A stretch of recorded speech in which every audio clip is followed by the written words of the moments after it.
Okay, boys and girls, this is when you can't afford a battery or a fuel pump to run your car. You grab yourself a 1 million gigawatt jump pack, a air reservoir, and an external fuel pressure thingy to hook up to the fuel rail.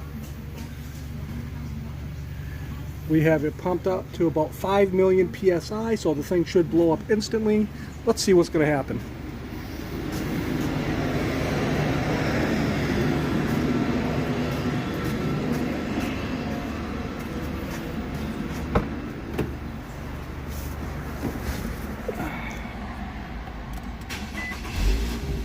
And yes, we start.